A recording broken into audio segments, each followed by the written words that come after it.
যেখানে জতে যিশু হয় এবং সেখানে ইফিসীয় 3:8 বিষয়টি মাথায় রেখে আমরা আজকের এই গুরুত্বপূর্ণ ৪৫ মিনিট বিশেষ করে তার সম্পর্কে গভীরভাবে জানতে যাচ্ছি। সাধু পৌল বলছেন, ঈশ্বরের সকল পবিত্রগণের মধ্যে আমি সর্বাপেক্ষা তুচ্ছ হলেও এই অনুগ্রহ আমাকে দেওয়া হয়েছিল, যেন খ্রিস্টের সুসমাচার অজিহুদীদের মধ্যে প্রচার করি। প্রিয় মণ্ডলী, খ্রিস্টের অতুলনীয় সম্পদ সম্পর্কে প্রচার করার বিষয়টি দেখুন। পৌল খ্রিস্টের অতুলনীয় সম্পদ সম্পর্কে কি বোঝাতে চেয়েছেন? এখন আপনি কিভাবে এই বিষয়টি ৪৫ মিনিটের ভিতরে বোঝাবেন? টাইম স্কয়ার চার্চের ১ ঘন্টার মধ্যে কি এতটা গভীর কথা বোঝানো সম্ভব? এই বিষয়টি এতটাই সুবিশাল যে তা কখনো সম্পূর্ণভাবে ব্যাখ্যা করা যাবে না। যিশু বা তার নামের গভীরে গেলে আপনি অফুরন্ত বিষয় নিয়ে কথা বলতে পারবেন। আমি ভেবেছিলাম যে ঈশ্বর এবং পবিত্র আত্মা, ইসরায়েল জাতি, এই ধরনের বিষয়গুলো নিয়ে কথা বলার সময় আমি বেশ উদ্দীপ্ত থাকি। এখন মনে হচ্ছে প্রতি সপ্তাহেই আমার এই উদ্দীপ্ততা বেড়ে যাচ্ছে। মনে হয় এই কারণেই বাইবেলে যিশুর ২৫৬টি নাম উল্লেখ করা হয়েছে। কারণ আপনি কখনোই তাকে একটি নাম দিয়ে প্রকাশ করতে পারবেন না। কারণ যিশুর নাম সমস্ত নামের ঊর্ধ্বে। আসলে যিশুকে বোঝানোর জন্য আপনি কোথা থেকে শুরু করবেন? একটু ভেবে দেখুন তো। তিনি একাধারে অনাথের পিতা এবং বিধবার স্বামী। যারা রাতের অন্ধকারে পথ হারিয়ে ফেলে তাদের জন্য তিনি ভোরের আলোর মতো, যারা দিনের বেলায় মরুভূমির তীব্র রোদে কষ্ট পায় তাদেরকে তিনি মেঘস্তম্ভের মতো ছায়া দেন, এবং রাতের অন্ধকারে তিনি আগুনের স্তম্ভ হয়ে পথ দেখান। হালেলুয়া! তিনি চারণভূমির পদ্ম এবং শারণের গোলাপ। তিনি পাথুরে জায়গায় মধুর মতো। আমার শত্রুদের সামনে তিনিই ভোজের আয়োজন করেন। তিনি সেই ঐশ্বরিক প্রতাপের প্রভাকর। তিনি ঈশ্বর হয়ে মানুষ রূপে প্রকাশিত হয়েছেন। তিনিই গৌরবের রাজা এবং মহামূল্যবান মুক্ত। তিনিই বিপদের দিনের শেষ আশ্রয়স্থল। তিনি সেই পেয়ালার মতো যা কখনো খালি হয় না, শুধুমাত্র তার লাঠি এবং মুগুরি আমাকে সান্ত্বনা দেয়। শাসন করবার ভার তার কাঁধের উপরেই রয়েছে। আপনি কিভাবে যিশুকে ব্যাখ্যা করবেন? নাসরতের সেই যিশু, জীবন্ত ঈশ্বরের পুত্র বা খ্রিস্ট, নাকি আমার বন্ধু ত্রাণকর্তা, যিনি রাজাদেরও রাজা ও প্রভুদের প্রভু? আসুন একটু ভেবে দেখি। তিনি প্রতিটি পর্যায়ের বিশেষজ্ঞদের হতবাক এবং বিস্মিত করেছেন। রসায়নবিদ্যায় আপনি কিভাবে জলকে দ্রাক্ষারসে পরিণত করবেন? একজন কুমারীর গর্ভধারণের বিষয়ে জীববিজ্ঞান কি বলে? স্বর্গারোহণের সময় মধ্যাকর্ষণ বলের নিয়ম ভেঙে শূন্যে উঠে যাওয়ার বিষয়ে পদার্থবিজ্ঞান কি বলে? গাণিতিকভাবে ৫টি রুটি ও ২টি মাছ দিয়ে ৫,০০০ লোককে খাওয়ানো কি আদৌ সম্ভব? চিকিৎসা শাস্ত্রের মতে কোনো ডাক্তারের পরামর্শ না নিয়ে তিনি কিভাবে অসুস্থদের সুস্থ করেছিলেন? কোনো চাকর না থাকা সত্ত্বেও লোকেরা তাকে প্রভু ডাকত। তার কোনো প্রাতিষ্ঠানিক শিক্ষা ছিল না, কিন্তু তিনি শিক্ষক। ওষুধ বা চিকিৎসা শাস্ত্রে তিনি কোনো পণ্ডিত ছিলেন না, কিন্তু তিনি আরোগ্যদায়ী। তিনি সৈন্যবিহীন রাজা ছিলেন যাকে তারা ভক্তিপূর্ণ ভয় করত। কোনো বাহিনী নিয়ে যুদ্ধ জয়ের পরিবর্তে তিনি এই জগৎকে জয় করেছিলেন। কিন্তু নির্দোষ হওয়া সত্ত্বেও তারা তাকে ক্রুশে দিল, তাকে কবরে রাখা হয়েছিল, কিন্তু তিনি সে বাঁধন বিচূর্ণ করেছেন, ভেঙে দিয়েছেন। মৃত্যু তাকে ধরে রাখতে পারেনি।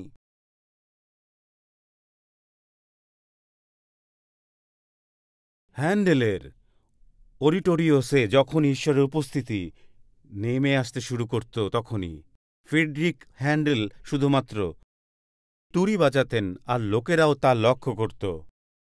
তাই হ্যান্ডেলের কোনো গানে তুরির শব্দ শুনলে আপনি বুঝতে পারবেন যে ঈশ্বরের উপস্থিতি।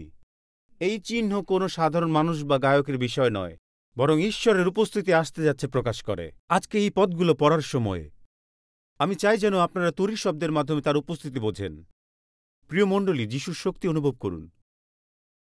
আজ তিনি আপনাদেরকে বিস্মিত করতে চান। যোহন ১৮ অধ্যায়ে তিনি সত্যিই সবাইকে হতবাক করে দিয়েছিলেন। যিশু যখন গেতসিমানি বাগানে প্রার্থনা শেষ করে ফিরে আসছিলেন, এই অংশটি আমি পড়ছি, শিষ্যরা তখন ঘুমিয়ে। আর অন্যদিকে জিহুদা ষড়যন্ত্রের পরিকল্পনা করছিল। সে জানত যে যিশু কোথায় থাকতে পারেন, তাই সে রোমীয় সৈন্যদের গেতসিমানি বাগানে যেতে বলেছিল। এই সপ্তাহে যখন এই অংশটি পড়ছিলাম তখন তুরি শব্দ পাই। এটা পড়ার পর ঈশ্বর যে ওই বাগানে ছিলেন তা আমি হৃদয় দিয়ে অনুভব করেছি। যিশুর দুঃখভোগের কয়েক ঘন্টা আগের এই ঘটনাটি মনোযোগ দিয়ে শুনুন। এটি তাকে মারধর করে কালভারিতে নিয়ে যাওয়ার আগের মুহূর্ত। গেতসেমানি বাগানে এটা হয়েছিল। তখন জিহুদাও ষড়যন্ত্র করছিল। সে জানত যে যিশু বেশিরভাগ সময় তার শিষ্যদের সাথে কোথায় মিলিত হন।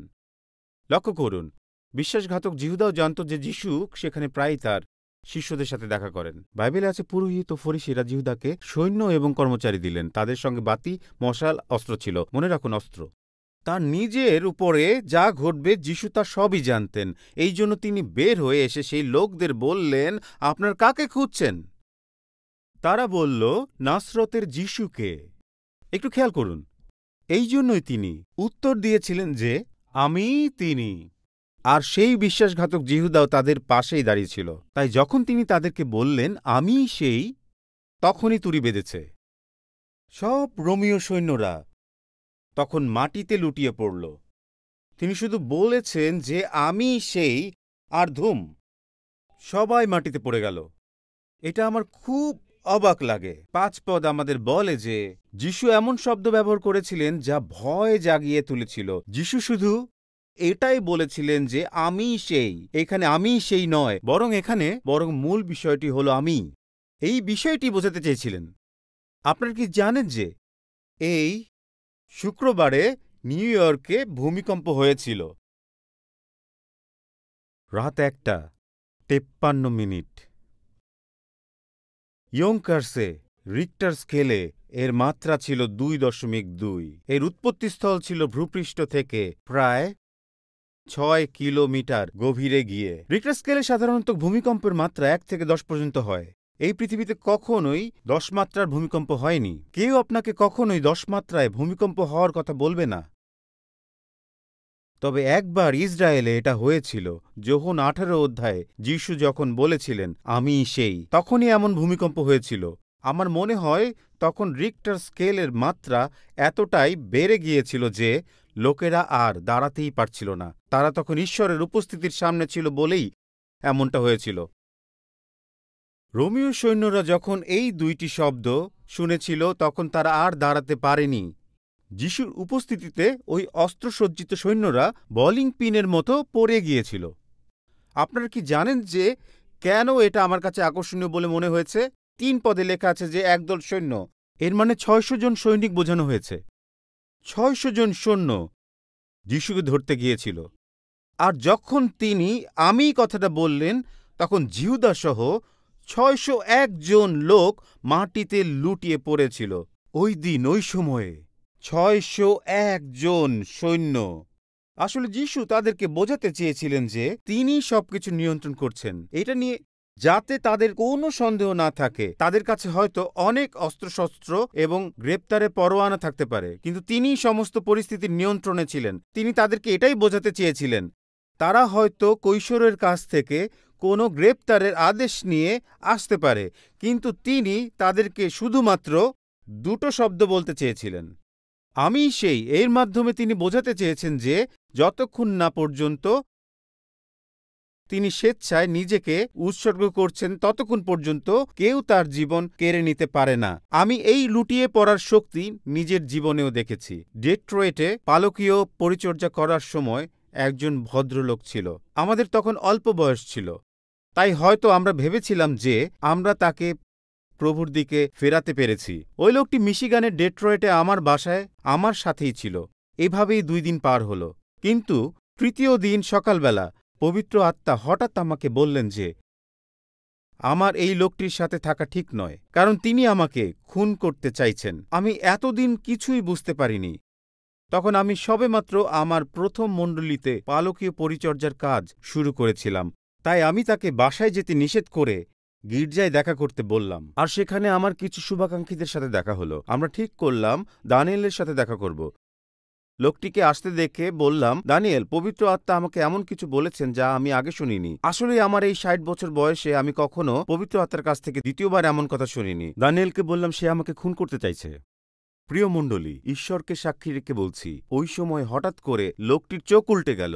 সে পৈশাচিক কণ্ঠস্বরে বলতে শুরু করল, হ্যাঁ, তোকে খুন করার জন্যই আমাকে পাঠানো হয়েছে। আর আমি ভেবেছিলাম যে আমার সাথে যারা ছিল তারা হয়তো আমাকে সাহায্য করবে।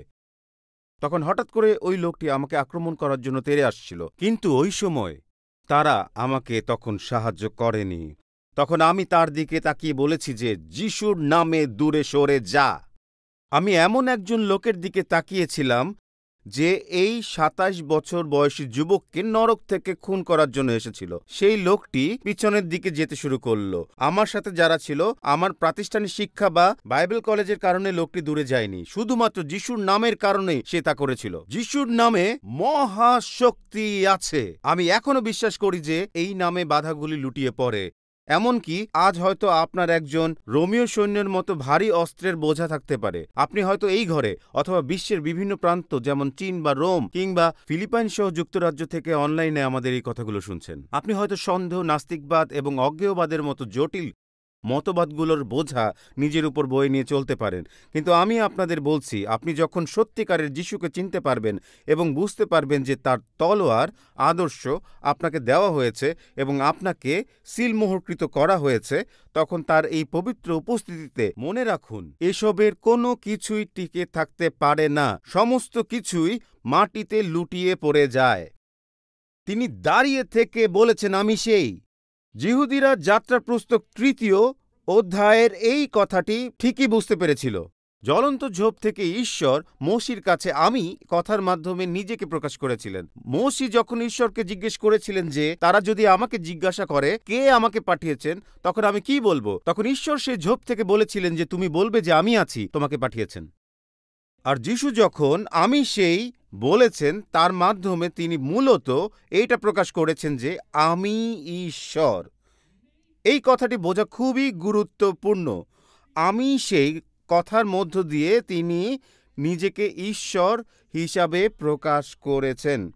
তার শক্তি সম্পর্কে আপনার যদি ইতিমধ্যেই ধারণা থেকে থাকে, তাহলে আপনার এখানে মনে রাখুন, আপনারা আর কোনো কিছুরই প্রয়োজন নেই।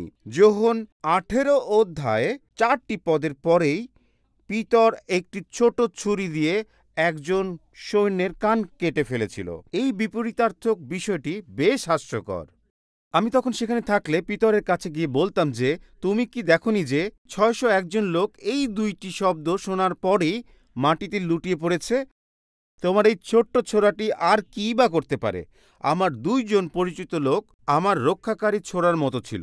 কিন্তু যিশু বলেছেন, যখন প্রতিটি পরিস্থিতিতে আমার নামের শক্তি তোমার মধ্যে থাকে, তখন এই লোকদের কি তোমার প্রয়োজন আছে? এই ঘটনাটি এজন্যই জানা গুরুত্বপূর্ণ যে যোহন লিখিত সুসমাচারের ১৮ অধ্যায়ের আগেও যিশু এই আমি কথাটি ৭ বার বলেছেন।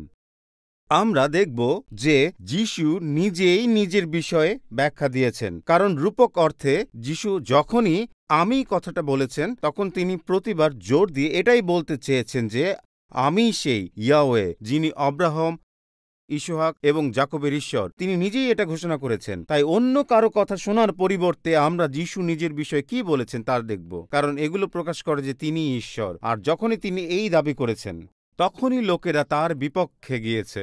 আমি কথাটি বর্তমান কাল হিসেবে রয়েছে। এটা আমি ছিলাম বা আমি হব এই ধরনের কোনো বিষয় প্রকাশ করে না। যদি বলে যে আমি এখন এখানেই আছি, হালেলুয়া। আর এখন যখন তিনি বলেছেন আমি, তখন তিনি বোঝাচ্ছেন যে তোমাকে ভবিষ্যৎ কিংবা অতীতে দেখার প্রয়োজন নেই। আমি সব সময়ই যে কোনো সমস্যার জন্য বর্তমানেই উপস্থিত আছি। এই ৭টি আমি যিশুর বৈশিষ্ট্য, কাজ, চরিত্রের বিষয়গুলো তুলে ধরে। এগুলোকে আমরা ধর্মতাত্ত্বিকভাবে গুণবাচক বিশেষ্য বলে থাকি। এগুলো এমন কিছু যা তিনি নিজেই নিজের বিষয়ে প্রকাশ করেছেন। আমরা এগুলো নিয়ে খুব দ্রুত আলোচনা করব, তাই আপনারা এগুলোর ছবি তুলতে পারেন অথবা লিখে রাখতে পারেন। তিনি ৭টি ভিন্ন সময়ে এগুলো বলেছেন। তিনি বলেছেন, প্রথমটি হল যোহন ৬ অধ্যায় ৩৫ অংশে, যেখানে লেখা আছে আমি সেই জীবন রুটি। যোহন ৮ অধ্যায় ১২ পদে আছে আমিই জগতের আলো। এরপর তিনি ১০ অধ্যায় ১২ পদে বলেছেন আমিই দরজা। ১০ অধ্যায় ১১ পদে তিনি বলেছেন আমিই উত্তম মেষপালক। লাসার নামে এক বন্ধুর কবরের সামনে তিনি বলেছেন আমি পুনরুত্থান ও জীবন।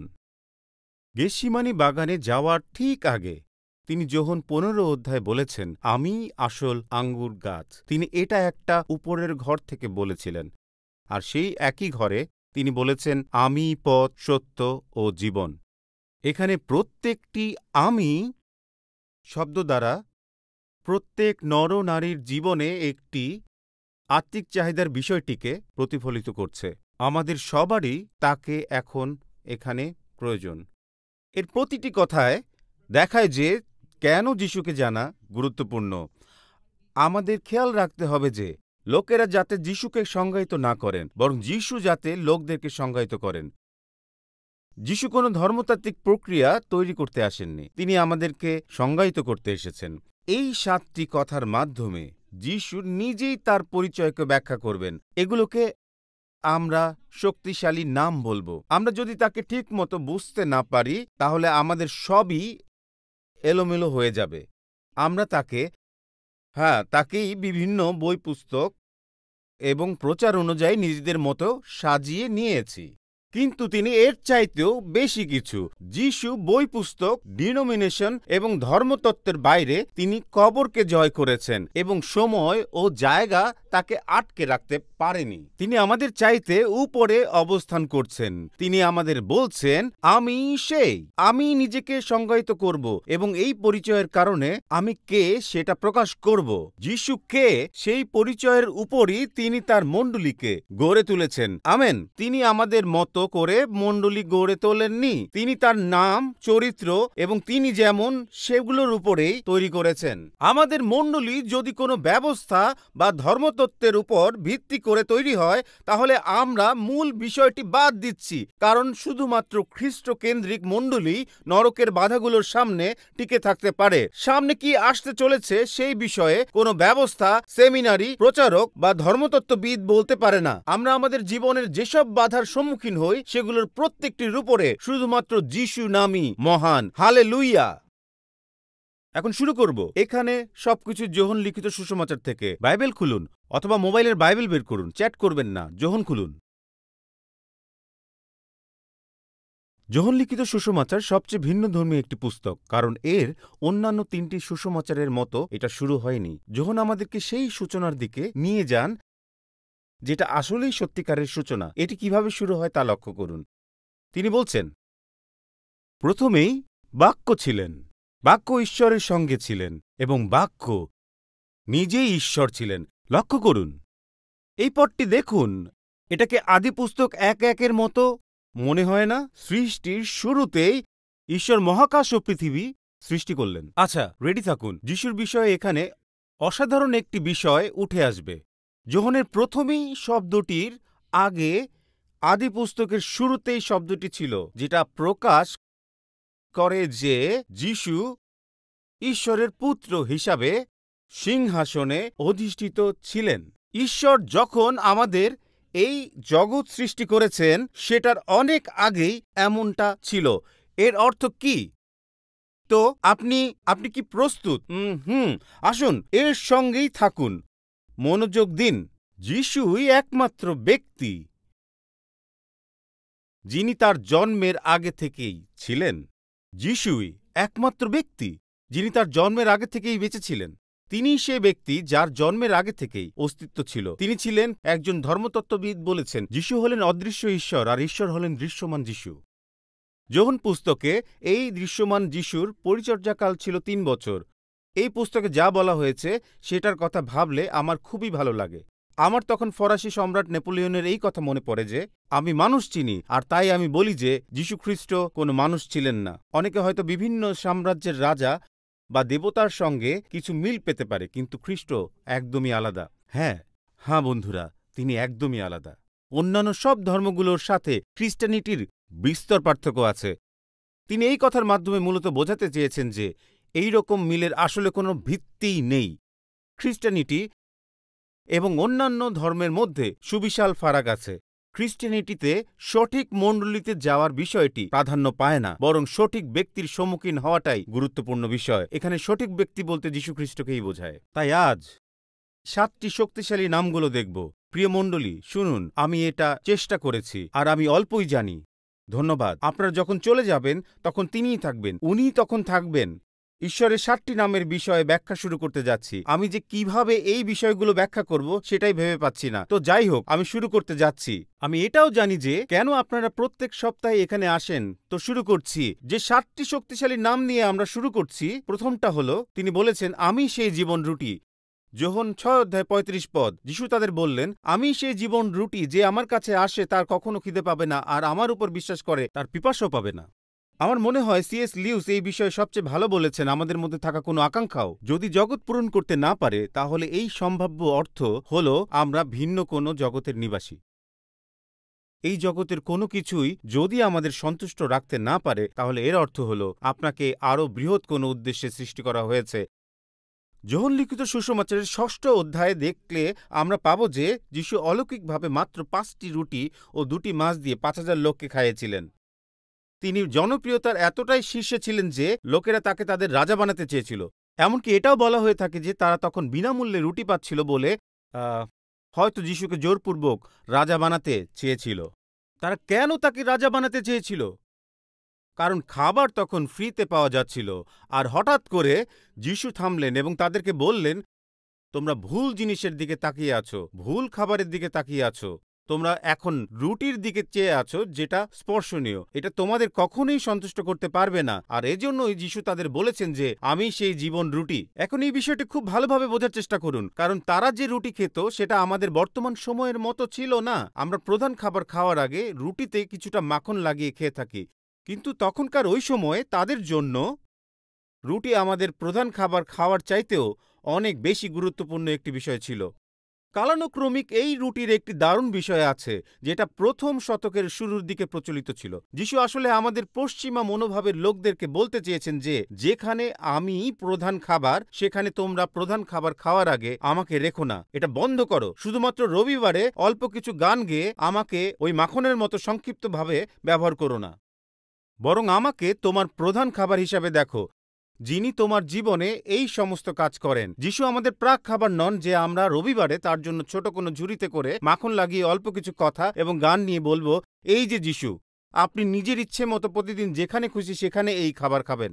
প্রিয় মণ্ডলী, সবসময় মনে রাখবেন, অনেক কিছুই আমাদের ক্ষণিকের চাহিদা পূরণ করতে পারে, কিন্তু শুধুমাত্র সেই জীবন রুটি আমাদেরকে অনন্তকালীন পরিপূর্ণতা দিতে পারে। আপনি দেখবেন এই পৃথিবীর কোনো কিছুই আপনাকে সন্তুষ্ট করতে পারে না এবং ঈশ্বরের অপূর্ণতা মেটাতে পারে না। সবচাইতে উঁচু দিকে লক্ষ্য রাখুন, আমার কথা শুনুন, আর সঙ্গে যদি ঈশ্বর না থাকে আপনি অসন্তুষ্ট হবেন।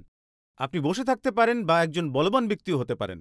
আপনি হয়তো এখানে বসে থাকতে পারেন বা প্লেন দিয়ে অনেক উপর দিয়ে যেতে পারেন। আপনি হয়তো নিউ ইয়র্কের ওয়াল স্ট্রিটের অ্যাপেক্সেও যেতে পারেন। শিক্ষাগত যোগ্যতায় উঁচু পদে জাতিসংঘে বা চিকিৎসা সংক্রান্ত অতি আধুনিক কোম্পানিগুলোতে কাজ করতে পারেন, কিংবা লন্ডন এবং ম্যানিলা থেকে এই প্রচার দেখতে পারেন। হয়তো আপনি ফ্রান্সের প্যারিস বা রোম থেকেও সবচাইতে উঁচু পর্যায়ে যেতে পারেন। ভালো করে শুনুন, ঈশ্বরকে ছাড়া কিছু করতে গেলে আপনি যদি কোনো শীর্ষস্থানীয় পর্যায়েও যান, তবুও সেটা আপনাকে সন্তুষ্ট করতে পারবে না। কিছু একটা অপূর্ণ থেকেই যাবে। শুধুমাত্র ঈশ্বরই আপনাকে পূর্ণতা দিতে পারে। আপনার লক্ষ্য অর্জনের ক্ষেত্রে ঈশ্বর যদি আপনার সঙ্গে না থাকে, তাহলে আপনার মধ্যে একটি শূন্য জায়গা থেকেই যাবে। কিন্তু আমি আজ আপনাদের বলছি যে তিনিই জীবন রুটি এবং তিনি আপনাকে আজকে পূর্ণতা দিতে পারেন। হ্যাঁ, তিনিই দিতে পারেন। আমি যে দ্বিতীয়টায় যেতে পারছি তা নিয়ে আমি খুব খুশি। আমি জগতের আলো, যোহন 8:12। আর যিশু আবার লোকদের বললেন, আমি জগতের আলো, যে আমার পথে চলে সে কখনো অন্ধকারে পা ফেলবে না, বরং জীবনের আলো পাবে। পরিচর্যা কাজ শুরুর দিকে আমি এমন কিছু কঠিন জায়গায় গিয়েছিলাম যেখানকার অ্যাপার্টমেন্টগুলো খরচ বহন করা আমার পক্ষে অনেক ব্যয়বহুল ছিল। ওখানকার রান্নাঘরগুলোর লাইটগুলো জ্বালানোর পর আপনি বুঝে যাবেন যে কি ওখানে হতে যাচ্ছে। আপনারা বুঝতে পারছেন আমি কি বলতে চাচ্ছি? রান্নাঘরে লাইট জ্বালানোর পর আপনি যখন এক গাদা তেলাপোকা কিলবিল করতে দেখবেন, তখন আপনার ইন্ডিয়ানা জোন্স মুভির কথা মনে পড়ে যাবে। ওই ঘরগুলোর কথা আমার এখনো মনে পড়ে। আমার বাসায় ইঁদুরও আর তেলাপোকা দুটোই ছিল। আমার বাসায় মনে হয় সবই ছিল, কিন্তু রান্নাঘরে বাতি জ্বালানোর পর আমি একটা বিষয় লক্ষ্য করলাম, ওই আলো কিন্তু তেলাপোকা তৈরি করেনি। আলোর কারণেই ওই তেলাপোকাগুলো দেখা গিয়েছিল, কিন্তু ওগুলো তো ওখানে সবসময়ই ছিল। তাই আমি যখন আলো জ্বালিয়েছিলাম তখন ঈশ্বর এমনটা বলেননি যে আলো জ্বলুক আর সেখানে পোকামাকড় তৈরি হোক।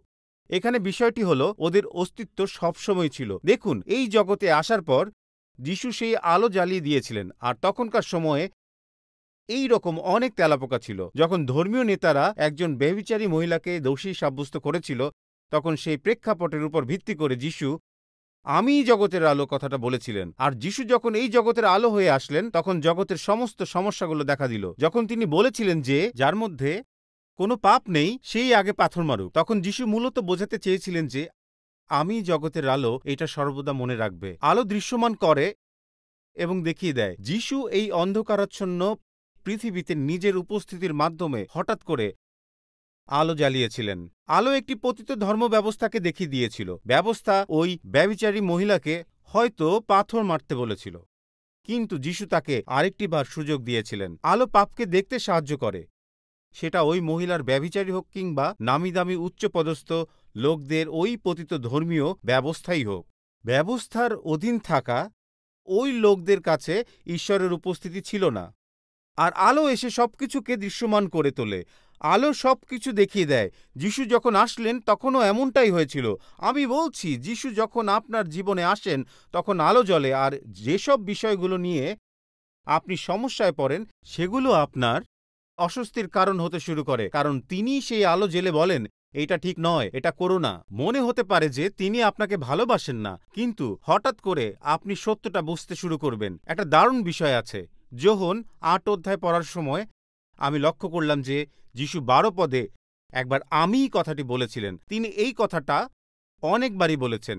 তাই প্রথমে তিনি ১২ পদে বলেছেন আমি জগতের আলো। তাই আমি আপনাদের বলছি, আপনারা আপনাদের পাপের মধ্যে মরবেন যদি আপনারা বিশ্বাস না করেন যে আমি সেই, তবে আপনাদের পাপের মধ্যেই আপনারা মরবেন। ২৮ পদে তিনি বলেছেন যখন আপনারা মনুষ্যপুত্রকে উঁচুতে তুলবেন তখন বুঝতে পারবেন যে আমিই সেই, আর এও বুঝতে পারবেন যে আমি নিজে থেকে কোনো কিছুই করি না। এরপর ৫৮ পদটি দেখুন। যিশু বললেন আমি সত্যি বলছি, অব্রাহাম জন্মগ্রহণ করবার আগে থেকেই আমি আছি। এখানে আমি কথাটি কি বোঝায়? ৫৮ পদের পর যা আছে তা কি আপনারা বলতে পারেন? ৫৯ পদ দেখুন। এখানে আছে, এই কথা শুনে সেই নেতারা যিশুকে মারবার জন্য পাথর করিয়ে নিলেন, কিন্তু যিশু নিজেকে গোপন করে উপাসনা ঘর থেকে বের হয়ে গেলেন। কারণ প্রতিবার আমি বলার মাধ্যমে যিশু এটা বোঝাচ্ছিলেন যে আমি ঈশ্বর, আর এই কারণেই তারা রেগে গিয়েছিল এবং তাকে পাথর মারতে চেয়েছিল। এটা ভালোভাবে বোঝার চেষ্টা করুন। শুনুন, আপনি যদি ঈশ্বরের কাছে সমর্পিত না হয়ে জানু না পাতেন, তাহলে আপনি ঈশ্বরকে মুছে ফেলার চেষ্টা করবেন। ওই লোকেরাও তাই চেষ্টা করেছিল। আমাদের সমাজটাও ঠিক তেমনই। কারো নির্দেশ মেনে নিয়ে সম্মান না দেখালে আপনাকেই মুছে ফেলা হবে। জশ ম্যাকডয়েল বলেছিলেন বেশিরভাগ সময় মানুষের কাজের জন্য তাদেরকে বিচার করা হয়। যিশুর ক্ষেত্রে তা ভিন্ন। তিনি যা ছিলেন সেটার জন্য তাকে বিচার করা হয়েছিল।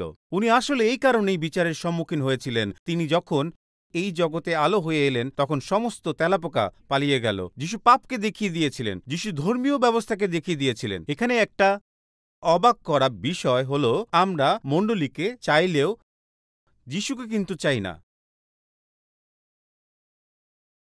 আমরা এমন একটা মণ্ডলী চাই যেটা গতানুগতিক থাকবে এবং বাকিদের চাইতে খুব একটা আলাদা হবে না। কারণ আমরা যদি এমনটা করি তাহলে তা আলোর মধ্যে তা দৃশ্যমান হয়ে উঠবে। তাই আমরা যদি আমাদের বেশিরভাগ গানগুলোতে যিশুকে মধ্যমণি হিসেবে না রাখি, তাহলে আমরা সহজেই এই বিষয়টিকে এড়িয়ে যেতে পারবো। এই জন্যই এই কয়েরের রিকার্ডো এবং করিমের প্রতি আমি কৃতজ্ঞ।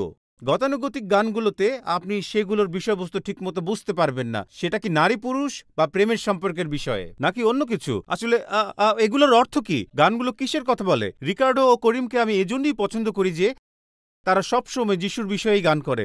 আপনারাও তা বুঝতে পারবেন, কারণ যিশু যদি আলোকস্বরূপ হন তাহলে সেই আলো সবকিছু দেখিয়ে দেবে। আর আকর্ষণীয় বিষয়টি হলো শুধুমাত্র আমি সেই নাম যে নামে যিশু আপনাকে তার মতো হওয়ার জন্য আহ্বান করছেন। যিশু কেবল এই একটি শক্তিশালী নামের কথা বলেছেন যেটি তিনি আপনাকে ধারণ করতে বলেছেন। কারণ আপনারা কি জানেন তিনি আমাদেরকে কি হতে বলেছেন? মথি 5:14 জগতের আলো হওয়ার বিষয়ে লেখা আছে। তিনি বুঝিয়েছেন যে আমরা যেখানেই যাব না কেন আমাদের মধ্য দিয়ে তিনি প্রতিফলিত হন। এছাড়া আর কোনো ব্যবস্থা বা অন্য কিছু নয়। আমাদের শুধুমাত্র যিশুকেই তুলে ধরতে হবে, কারণ তিনিই সেই। তাহলে মণ্ডলী কিভাবে এটা করবে? এটা জানার জন্য আপনারা প্রস্তুত তো? মণ্ডলী কিভাবে তা করবে সেটা আমি বলছি। আমি ওই 5টি নামের মতো এখানেও বেশ দ্রুত বেগেই যাব। মনোযোগ দিন। তো কিভাবে আপনি এটা করবেন? কিভাবে আপনি আলো হবেন? আমি বিষয়টিকে এইভাবে দেখছি। আমি একটা বড় দ্বীপপুঞ্জের মণ্ডলীতে বেড়ে উঠেছি। আমি একটা পেন্টিকস্টাল চার্চ ছিল, আর আমরা ভিবিএস অর্থাৎ ভ্যাকেশন বাইবেল স্কুল নামে একটা কার্যক্রমের সাথে যুক্ত ছিলাম। কারো কি এটা মনে আছে? আসলে আমাকে প্রতি গ্রীষ্মকালেই ওখানে যেতে হতো, তাই তারা আমাকে এই কথা বলে ওখানে নিয়ে যেত যে তুমি ওখানে গেলে অনেক ধরনের পুরস্কার পাবে, আর ওখানে একটা বিশাল হাসি চকলেট বার থাকতো। তবে আমি কখনোই কিছু জিততে পারিনি। প্রতিবারই কুইন্স থেকে কোনো একটা মেয়ে জিতে যেত, তাই আমি কখনোই ওই চকলেট বারটি পাইনি। তবে আমার মনে আছে যে একবার আমি কালো ক্রুশের একটি চকমকি জিতেছিলাম। ওটা বাসায় আনার পর বুঝলাম জিনিসটা খেলনা ছিল, ওটা অন্ধকারে দেখাই যাচ্ছিল না। ওটা ছিল কিছুটা হলদেটে, আর আমি আফসোস করে ভাবলাম, হায়, আমি এটাই পেলাম। তখন এই পদ মনে পড়ল, আমি এমন একটা অকেজো ক্রুশ পেলাম যেটা অন্ধকারে জ্বলে না। কিন্তু কিছুক্ষণ পরে আমি খেয়াল করে দেখলাম যে ক্রুশটির নিচের দিকে একটা জায়গা আছে যেটাকে কোনো আলোর মধ্যে রাখতে হবে। ওটা নিজস্ব কোনো আলো ছিল না, কিন্তু কোনো আলোর মধ্যে যদি ওটাকে ধরা হয় তাহলে সেই আলো প্রতিফলিত হয়ে অন্ধকার ঘরে ওই ক্রুশটি আলো ছড়াতে শুরু করবে। ওকে, এখানেই মূল বিষয়। আমি আপনাদের বিষয়টি বুঝতে পারছি, কিন্তু এখন এই দিকে মনোযোগ দিন। তো এখানে যা হচ্ছে সেটা হলো, আপনি যখন এই জগতের আলো যিশুর সম্মুখীন হন তখন আপনি নিজে থেকে কোনো আলো ছড়াতে পারেন না। কিন্তু যিশু কে সেটা যদি আপনি বুঝতে পারেন তাহলে আপনার মধ্য দিয়ে তার আলো ছড়াতে থাকবে। তিনিই এই জগতের আলো।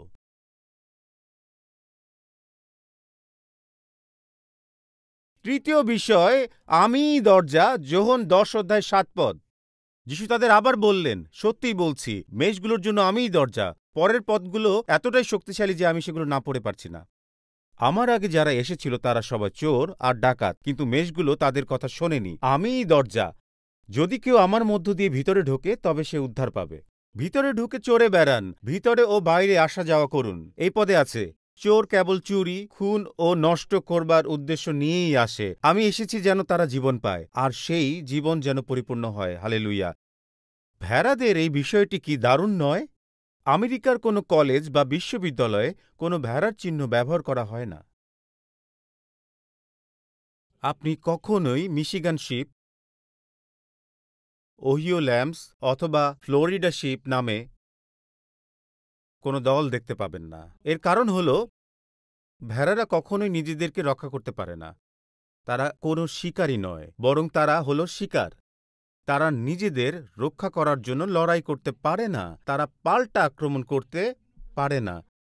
তাই কোনো শিক্ষা প্রতিষ্ঠানই ভেড়ার চিহ্ন ব্যবহার করে না। এটা আসলে উলভেরিন চরিত্রের মতো, বা বুঝতে পারছেন, কোনো গেটরের মতো। কিন্তু কেউ আসলে কখনোই ভেড়া হতে চায় না। কেউ তাদের কোনো চিহ্নই ব্যবহার করতে চায় না।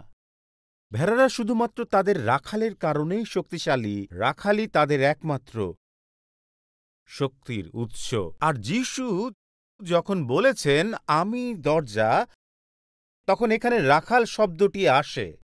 ভেড়ার খোয়ারগুলোতে কোনো দরজা থাকে না। তাদের খোয়ারের 3 দিকে দেয়াল থাকে এবং একটি দিকে খোলা থাকে, আর সেখানেই তাদের রাখাল রাতে ঘুমিয়ে থাকে। তাই রাখালই তাদের ঘরের দরজা হিসাবে থাকে। এই নিরাপত্তার কারণে কোনো ভেড়াই বের হতে পারে না, আর বাইরে থেকে কোনো শত্রুও ভেতরে আসতে পারে না।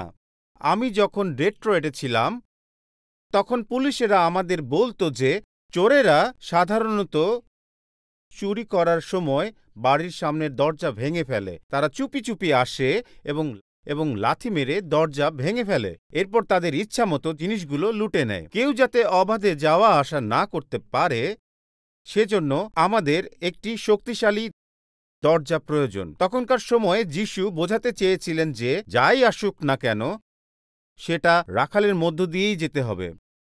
আমি বিশ্বাস করি যে কোনো ভেড়া যদি হারিয়ে যায় বা বাইরে যেতে চায় তাহলে সেই রাখালের উপর দিয়েই তাকে যেতে হবে।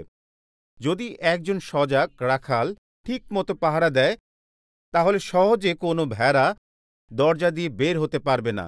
আমি সহজ করে বলছি, আমি মনে করি যে ঈশ্বরের কাছ থেকে দূরে যাওয়া আমাদের জন্য কঠিন। এটি এতটাই কঠিন যে যা আমরা ভাবতেও পারি না। আমি মনে করি যে নরকে যাওয়াটাও এত সহজ নয়, কারণ ঈশ্বর আপনাকে এতটাই ভালোবাসেন যে তিনি আপনাকে নরকে যেতে দিতে চান না। আপনাকে সাবধান করার জন্য তিনি আপনার কাছে লোক পাঠাবেন এবং বিভিন্নভাবে কথা বলবেন। আজকে কেউ হয়তো আপনাকে কোনো ডেটে বা এখানে আসার জন্য বলতে পারে, কিন্তু আপনার এখানে আসার পিছনে একটা কারণ রয়েছে। আর আমি এটাই জানি, আমি এটা বুঝতে পারি, এর ব্যাখ্যা আমার কাছে নেই। আপনাদের জন্য কেউ হয়তো ভাবতে পারেন যে আমরা আপনার পরিস্থিতি সম্পর্কে জানি, কিন্তু আসলে তা নয়। আমরা শুধু বুঝতে পারি আপনি হয়তো কোনো হোটেল থেকে এসেছেন এবং আপনি কোনো সুসমাচার ভিত্তিক চার্চে যেতে চান, কিন্তু আপনি যেমনটা ভেবেছিলেন তেমনটা হয়নি। আপনি এখন এখানে বসে আছেন আর এখান থেকে যেতেও পারছেন না। স্পার্জিয়ন মণ্ডলীর উদ্দেশ্যে তিনি বলেছেন, স্বর্গ বা নরক খুব বেশি দূরে নয়। আপনি হয়তো দুপুরের আগেই মৃত্যুবরণ করতে পারেন এবং স্বর্গ বা নরকে যেতে পারেন। এরপর তিনি কি বলেছেন তা শুনুন। আপনি যদি নরকে গিয়ে থাকেন, লোকেরা যেন জানতে পারে আপনি নিজেকে শোধরানোর সুযোগ পেয়েছেন। কেউ যদি নরকে যায় তাহলে তার জন্য যথেষ্ট প্রার্থনা বা চোখের জল ফেলা হয়নি এমনটা নয়।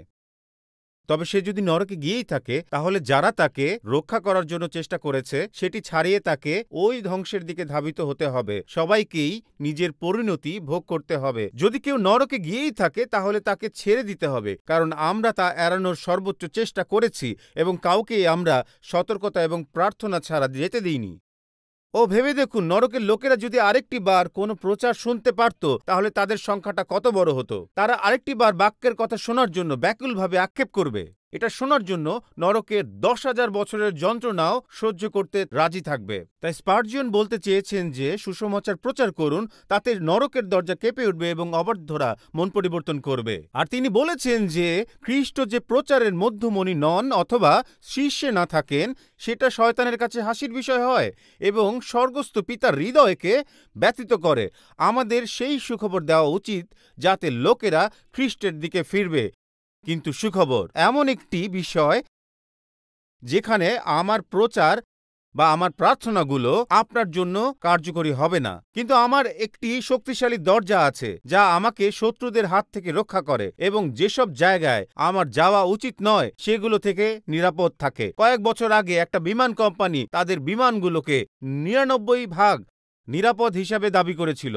ওটা 99% নিরাপদ হলেও আমি বাকি 1% নিয়ে চিন্তিত ছিলাম। কিন্তু সুখবর, আমাদের এমন একটা দরজা আছে যেটা আমাদের 100% নিরাপত্তা দেবে। চতুর্থ হলো আমি উত্তম মেষপালক।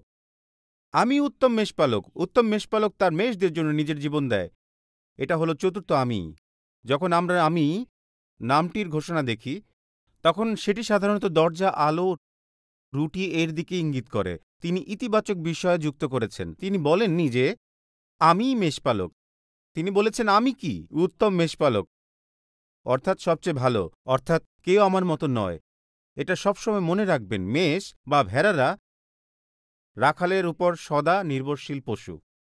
বয়স বৃদ্ধির মাধ্যমে আপনি বুঝতে পারবেন যে আপনার একজন ভালো পালক প্রয়োজন, কারণ বাচ্চা মেষেরা সবসময় ভাবে যে তারা ঈশ্বরকে ছাড়াই সবকিছু করে ফেলবে। ওরা এমনটা ভাবে যে ও হ্যাঁ, আমি নিজেই পারবো। যিশুকে শুধু প্রাথমিক খাবারের মতো রবিবারে রাখতে হবে। কিন্তু বয়স বাড়ার মধ্য দিয়ে আমি বুঝতে পারি যে তার প্রয়োজনীয়তা। কিন্তু কেন? উনি বলেছেন মেষেরা ঘুরে বেড়াতে পছন্দ করে। প্রথম পিতর 2:25 পদ। ভেড়ার মতো তোমরাও ভুল পথে যাচ্ছিলে, কিন্তু যে পালক তোমাদের অন্তরের দেখাশোনা করেন তোমরা তার কাছে ফিরে এসেছো। একজন মেষপালকের গুলতি এবং ভালো রাখাল হওয়ার গুণাবলী সম্পর্কে আমি কিছু বিষয় শিখেছি। একজন মেষপালক শুধু নেকড়ের জন্যই নয়, বরং মেষদের জন্যও গুলতি ব্যবহার করেন। তিনি নেকড়েকে মারার জন্য পাথর দিয়ে নিশানা করেন এবং মেষেরা যদি ভুল কোনো জায়গায় ঘোরাঘুরি করে তাহলে তিনি পাথর ছুঁড়ে তাদেরকে ঠিক জায়গায় নিয়ে যান। তিনি তাদেরকে আঘাত করার জন্য পাথর ছোড়েন না, বরং জোরে শব্দ করার জন্য তা করেন, যাতে তারা ভয় পেয়ে ভুল জায়গা থেকে সঠিক জায়গায় যায়।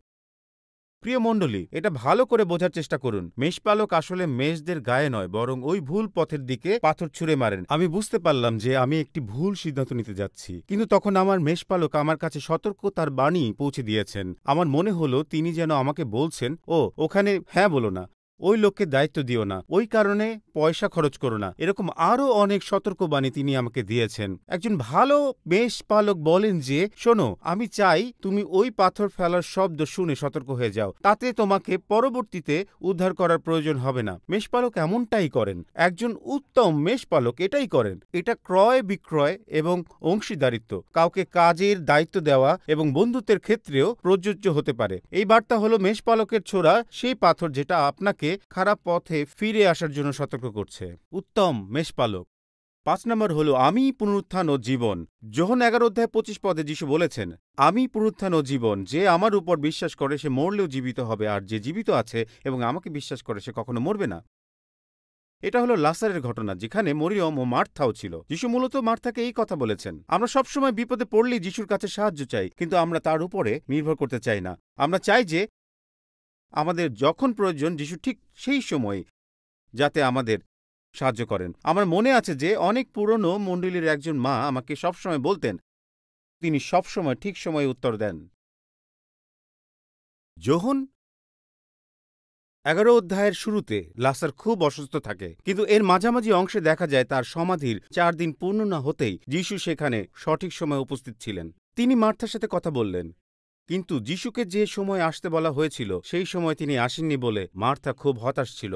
যিশু তার সময় অনুযায়ী সেখানে গিয়েছিলেন। মার্থা ভেবেছিল সঠিক সময় যিশু যদি উপস্থিত থাকতেন তাহলে লাসার হয়তো মারা যেত না। অনেক সময় যিশু দেরি করেন যাতে তিনি ওই পরিস্থিতিকে সুস্থ না করে বরং নতুন জীবন দিতে পারেন। আপনাদের অনেকে হয়তো ভাবতে পারেন, সুস্থ করা হলে আমি তো ভালো হয়ে যাব, কিন্তু যিশু বলেছেন যদি আপনি পুনরুত্থিত হন তাহলে আমি আগের চাইতে আরো অনেক বেশি কিছু করতে পারবো। মার্থা জানতো যে যিশু সঠিক সময়ে উপস্থিত থাকলে লাসার সুস্থ হতো, কিন্তু যিশুর হাতে কবর এবং মৃত্যুর উপর যে কর্তৃত্ব ছিল সেটা নিয়ে মার্থার কোনো ধারণাই ছিল না।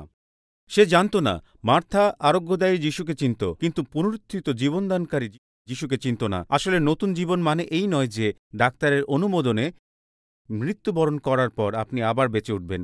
এই পুনরুত্থান জাগতিক জীবন ছাড়িয়ে আরও বৃহৎ কিছুর দিকে ইঙ্গিত করে। এই জন্যই আমরা মৃত্যুকে ভয় পাই না।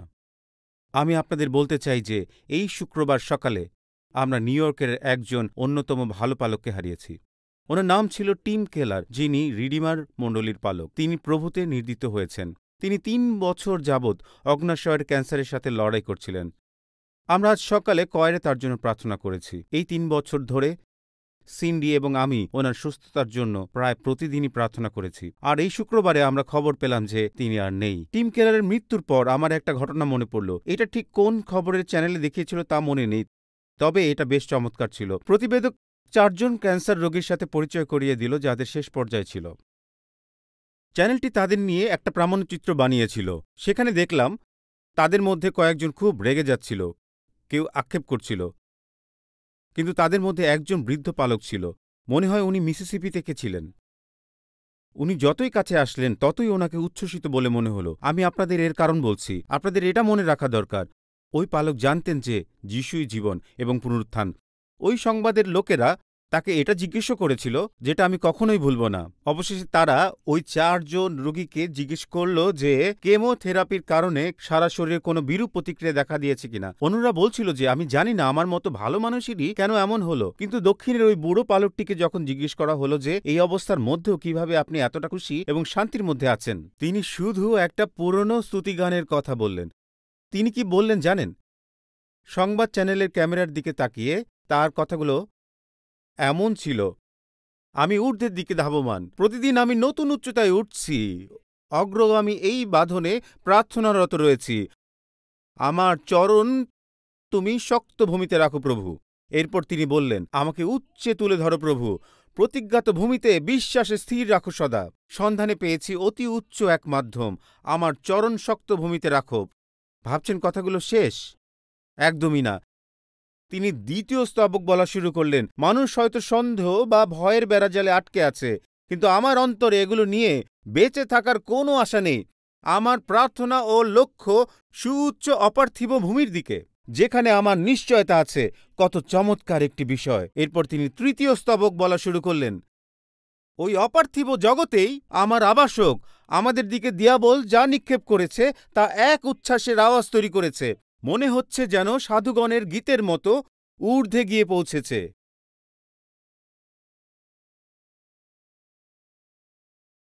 আমি যখন চলে যাচ্ছিলাম তখন লোকটি চতুর্থ স্তবক বলা শুরু করল।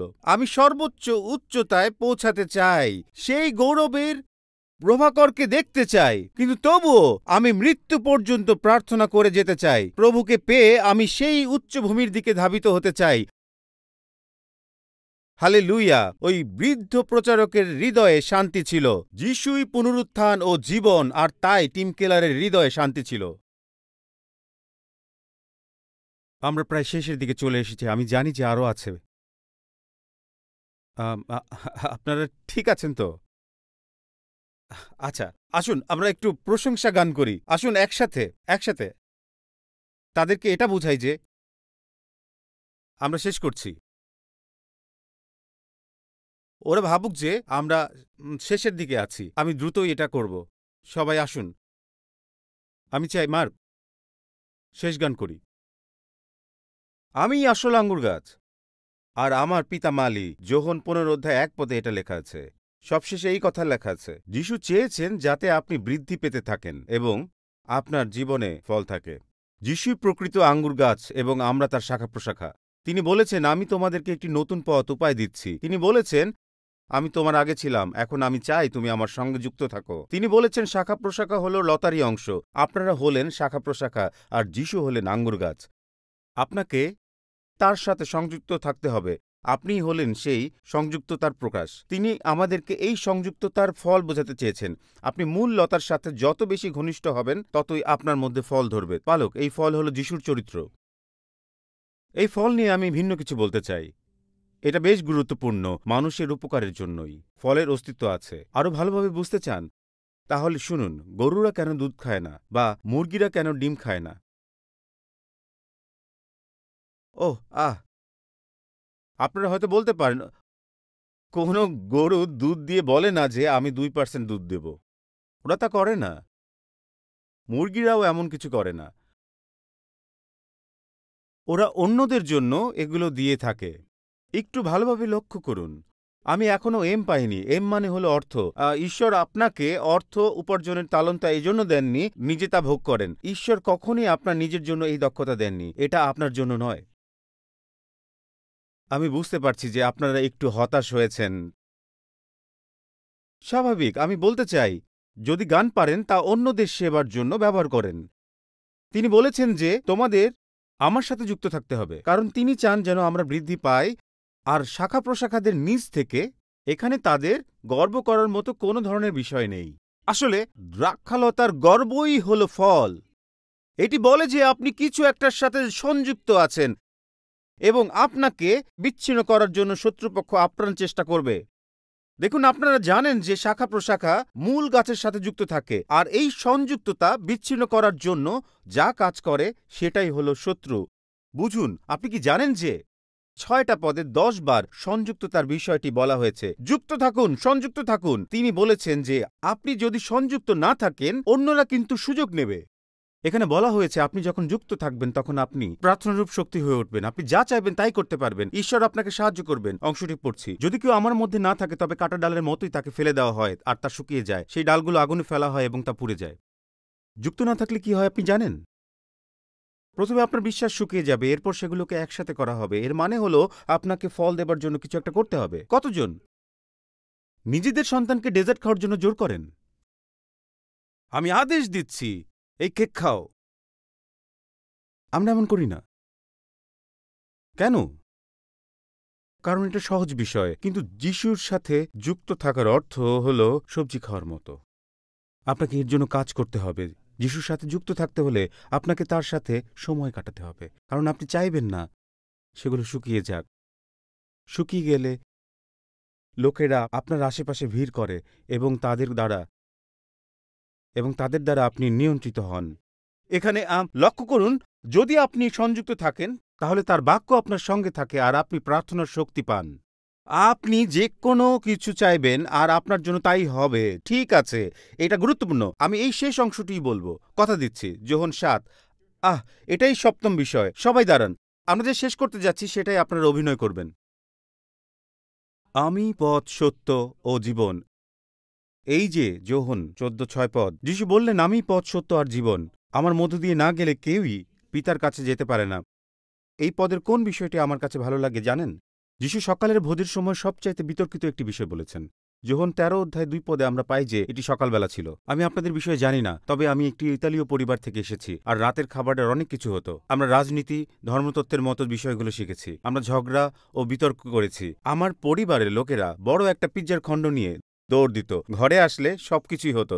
এজন্য আমি মনে করি যে যিশু পরিচর্যাকালীন সময় সবচাইতে বিতর্কিত এই উক্তিটি করেছেন। উনি বলেছেন যে এই বিষয়টি এভাবে এসেছে। যিশু একটি পথের কথা বলেননি। এটা বলেননি যে এটাই সঠিক পথ। যিশু আমাদেরকে সত্য বলেননি। তিনি ঘোষণা করেছেন যে তিনিই সত্য। তাই মণ্ডলী, ভালো করে শুনুন। তিনি বলেছেন, আমিই পথ। এটা হয়তো আপনাকে হতাশ করতে পারে। আমরা শেষ করব। বোঝার চেষ্টা করুন। ঈশ্বরের কাছে পৌঁছানোর জন্য যদি 1000 উপায় থাকত, তাহলে আমরা 1001টি উপায় চাইতাম। এখানে মূল বিষয়টা হলো ঈশ্বরের কাছে যাওয়ার কতটি উপায় আছে তা নয়। বিষয়টি হলো ঈশ্বর তার কাছে যাবার জন্য একটি উপায় দিয়েছেন। আমরা জানি কিভাবে স্বর্গে যেতে হবে, কিন্তু মানুষ তা নিয়ে রাগান্বিত। কেন? কারণ মানুষ সহজ কিছু চায় না। তারা স্বেচ্ছাচারীভাবে সিদ্ধান্ত নিতে চায়। তারা স্বেচ্ছাচারী হতে চায়। কিভাবে স্বর্গে যেতে হবে সেই বিষয়ে আপনারাই সিদ্ধান্ত নিতে চান। অনেকে নিজেদের ভালো লোক মনে করে, কিন্তু যিশু বলেন এই সিদ্ধান্ত আপনার নয়। বিষয়টি আলোচনাযোগ্যও নয়, কারণ যিশু বলছেন আমিই পথ। তাই আপনি আজকে ভিন্ন কোনো ধর্ম মতবাদ থেকে আসতে পারেন এবং যিশুর এই কথা নাও পছন্দ হতে পারে, কিন্তু খ্রিস্টানিটি অন্যান্য 100টি ধর্মের চাইতে আলাদা। যিশু এই আঙ্গিক থেকে নিজেকে আলাদাকৃত করেছেন। তিনি যখন বলেছেন যে আমিই পথ, তখন তিনি বুঝিয়েছেন এখানে এসো না। তাই আমরা এটা করতে পারি না। আমরা সমস্ত ধর্মগুলো ইয়াংকি স্টেডিয়ামে রেখে কখনোই বলতে পারি না যে সেগুলো এক।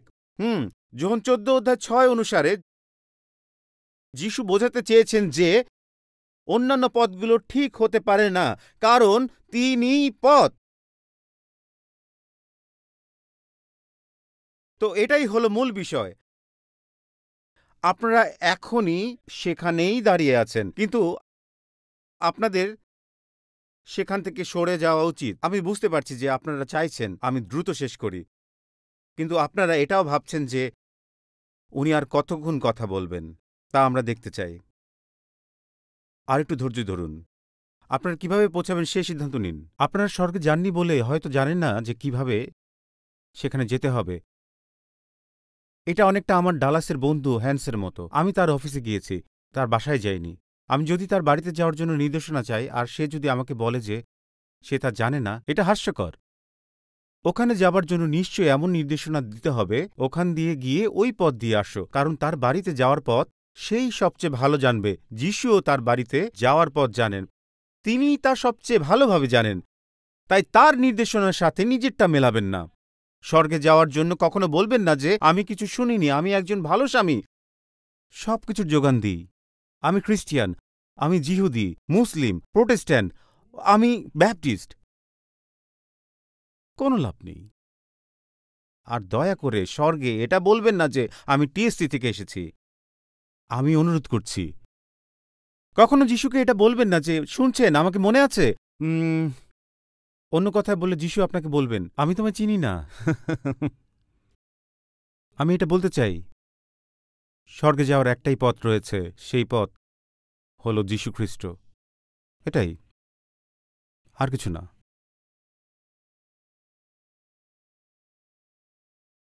খ্রিস্টকে কি মনে করেন? এই জন্যই মথি 22 অধ্যায়ে এই প্রশ্নটিকে এভাবে বলা হয়েছে যে আপনারা খ্রিস্টের বিষয়ে কি মনে করেন?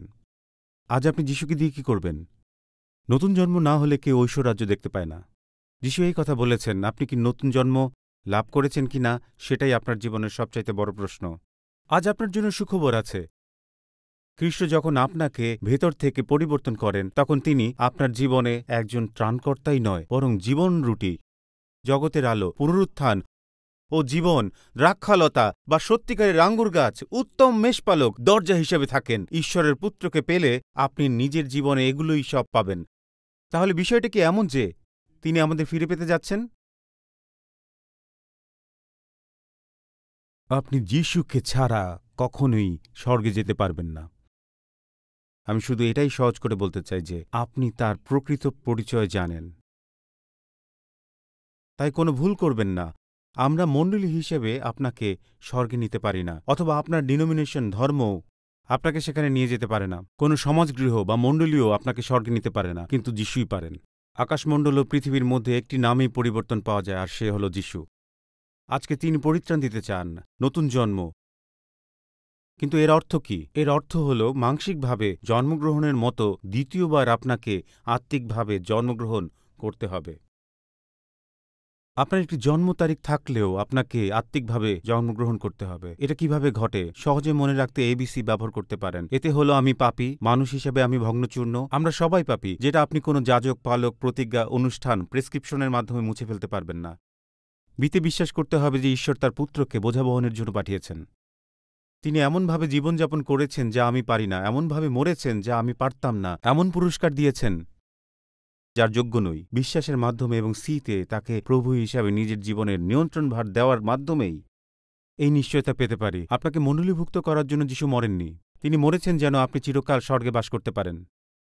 তিনি চান না যাতে আপনি শুধু রবিবারের গির্জায় গিয়ে বসে থাকেন। অনেকে ভাবে যে যিশু মৃত্যুবরণ করেছেন বলে আপনাকে গির্জায় গিয়ে 1 ঘন্টা বসে থাকতে হবে, কিন্তু এটা এমন নয়। যিশু সবসময় আপনার সাথে একটি সম্পর্ক তৈরি করতে চান। এই সম্পর্ক শুধু রবিবারেই সীমাবদ্ধ নয়। আপনি চাইলে এখনই এই সম্পর্ক তৈরি করতে পারেন, এখানে উপস্থিত থেকে বা অনলাইনে থেকে অথবা বিশ্বের যে কোনো স্থানে থেকেই আপনি এই সম্পর্ক তৈরি করতে পারেন। আপনি যদি এখানে থাকেন এবং যিশুকে গ্রহণ করতে চান, তার সাথে একটি নতুন জীবন লাভ করতে চান, নতুনভাবে জন্ম নিতে চান, তাহলে আমাকে বলুন। আপনি আপনার হাত উপরে তুলে আমাকে জানাতে পারেন। আপনি কে বা কোথা থেকে এসেছেন সেগুলো বিষয় নয়। আপনি যদি নতুন জন্ম পেতে চান তাহলে হাত তুলুন, আমি আপনার জন্য প্রার্থনা করব। যিশুকে বলুন যে আমি আজ থেকে তোমার সঙ্গে চলতে চাই।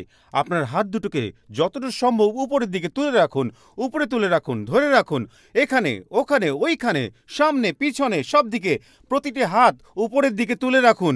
হ্যাঁ, ঠিক এইভাবে তুলে ধরে রাখুন। এখানকার সবাই তুলে রাখুন। আপনি যদি অনলাইনে থাকেন তাহলে ডিসাইডেড শব্দটি টাইপ করুন। আসুন সবাই এই বিশ্বাসে স্থির হই। এবার আসুন আমার পরপর এই প্রার্থনা করুন। প্রিয় প্রভু যীশু খ্রিস্ট, আমি বিশ্বাস করি যে তুমি ঈশ্বরের পুত্র। আমি বিশ্বাস করি তুমি আমার পাপ, লজ্জা, অপরাধ ক্রুশের উপর বয়ে নিয়েছ এবং আমার জন্য মৃত্যুবরণ করেছ। আমার জন্য তুমি নরকের সম্মুখীন হয়েছ যাতে আমাকে সেখানে যেতে না হয়। তুমি পুনরুত্থিত হয়েছ যাতে আমি স্বর্গে যেতে পারি, একটি উদ্দেশ্য নিয়ে চলতে পারি এবং তোমার সাথে সম্পর্ক স্থাপন করতে পারি। প্রভু যীশু, পাপ থেকে ফিরে নতুন জন্ম নিতে চাই। এটা জোরে বলুন। ঈশ্বর আমার পিতা, যিশুই আমার ত্রাণকর্তা, পবিত্র আত্মা আমার সহায়ক, বাইবেল হলো আমার ঈশ্বরের বাক্য, আর স্বর্গ হলো আমার প্রত্যাশা। আসুন যিশুর নামে বলি। এই প্রার্থনা চাই আমরা সবাই বলি আমেন, আমেন, আমেন, আমেন।